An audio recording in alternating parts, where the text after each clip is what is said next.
What if I were to say to you that there was a secret Irish empire spread throughout the whole world?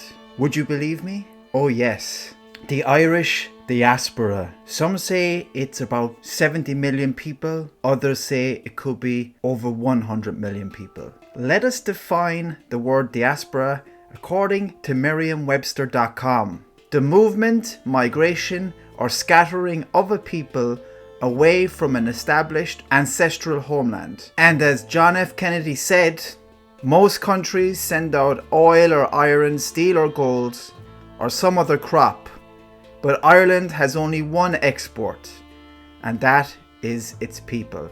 The reality is no other country in Europe has been affected by emigration such as Ireland in the last 2 centuries. The interesting thing is that this has been going on for a lot longer than people imagine. The first recorded emigration goes back to the early Irish missionaries, but some theorize that this has been going on even beyond that. According to Conor McDarry, a very alternative author, he said Ireland was the first mistress of the seas. It was the first and only worldwide empire which has ever been known, for it was spiritual. This is quite interesting to think about because in our Irish diaspora of today, we are kind of connected by the spiritual essence of being Irish. It's kind of intangible. It's almost like, as I said, a spiritual connection, a cultural, deep DNA connection that can only really be talked about between Irish people and to be understood between Irish people. The reality is Irish emigration has been a phenomenon that has been recorded since the early Middle Ages.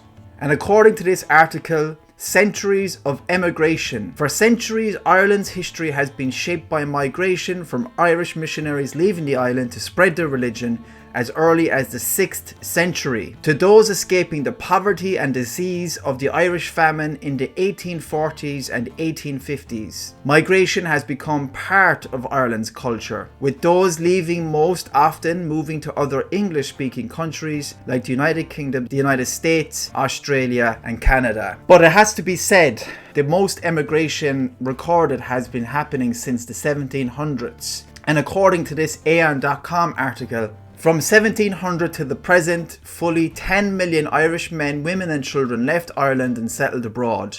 Remarkably, this figure is more than twice the population of the Republic of Ireland today, approximately 5 million.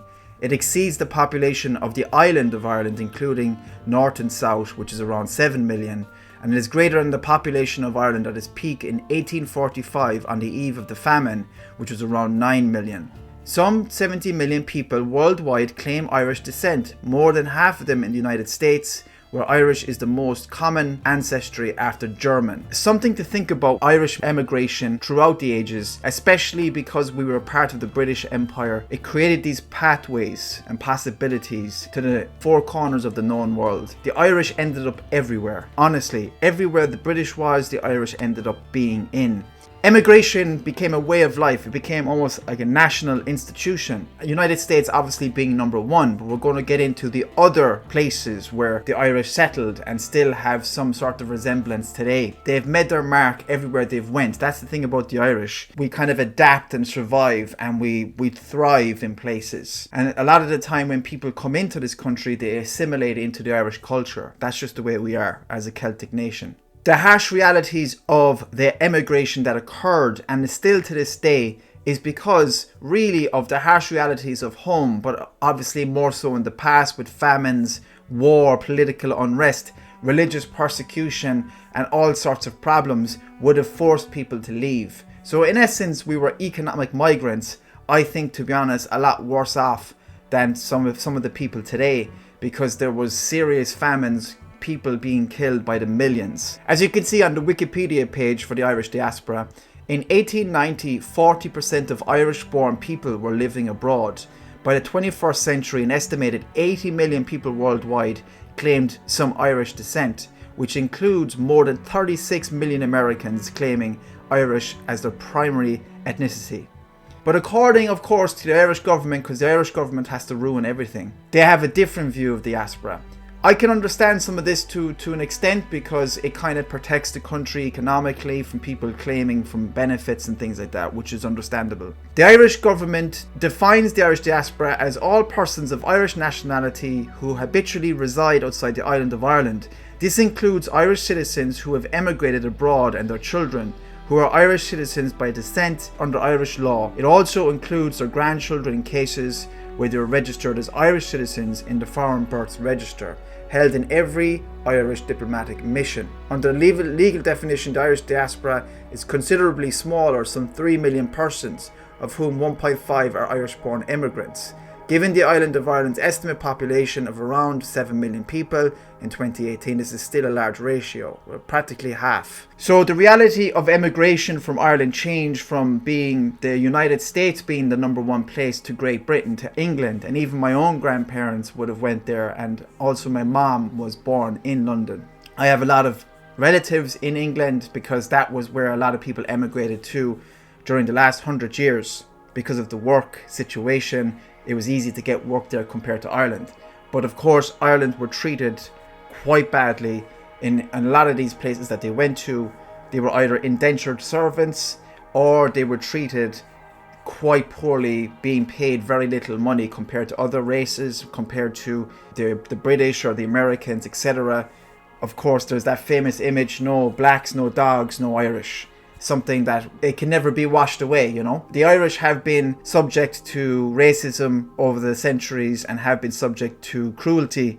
As you can see from this table here, we have Irish Americans, Irish Canadians, Irish Mexicans, Irish Argentinians, Irish Chileans, Irish Uruguayans, Irish British, Northern Irish, Irish Scots, Irish Australian, and obviously the Irish people on the land of Ireland.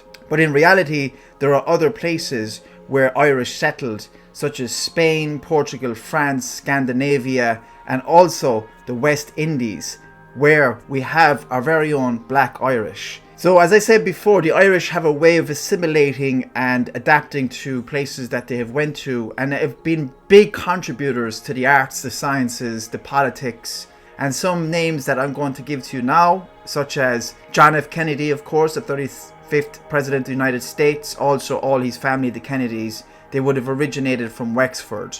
Bruce Springsteen claims Irish ancestry. James D. Watson, who was the co-discoverer of DNA, was a Nobel Prize winner.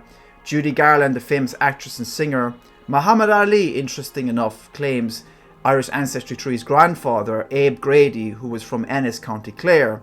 Diana, Princess of Wales, noblewoman. Her mother, Frances Burke Roach, was a descendant of the Earls of Fermoy, which is in Cork. John Wayne, the very famous Western actor. You see, for centuries and centuries, we've been pushed down as Irish people. We are kept in our place as the leprechaun, the drunk guy, the singer, the songwriter, the kind of plaything for the other stronger nations. But now it's time. It's time to grab on to the fact that we have almost 100 million people of Irish descent worldwide, spread out into the four corners of the world. We've told in this world the Roman and British story for way too long.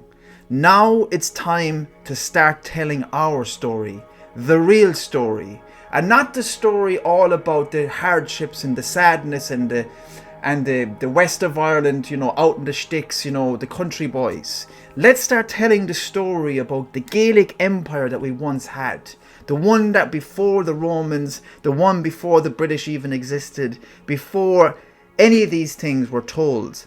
Let's go back to our pagan roots. Let's go back to the times before Patrick. Let's go back and examine it. And then let's come forward through the times of the High Kings of Ireland. Let us tell these stories, because these are the stories that bind us. These are the stories that are in our DNA. That is why I'm saying that it's a secret Irish empire, because that is what drives us. You see, we did not lay down and die. We went out there and we achieved a lot. We built the railroads. We were involved in the construction of a lot of the infrastructure around the world. We got involved in politics. We became unbelievable artists. We are still punching above our weight in sports and arts and sciences on this land of Ireland, and all around the world. It's time to tell the Irish story. It's time to tell the real story. Let us go back and let us acknowledge the fact of who we really were. Let us not forget. Let us not forget who we really are in our very essence, what makes us Irish.